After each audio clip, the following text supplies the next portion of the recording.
To charge DJI Osmo Action 6 by using your smartphone, first of all you have to connect USB-C cable into your smartphone.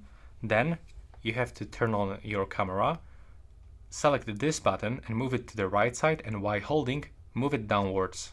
Then release, open it and plug cable into the USB-C port on your camera. Then you should get some kind of the notification on your camera. If it is not coming here, we have to just try to plug it one more time. Still, there's no notification.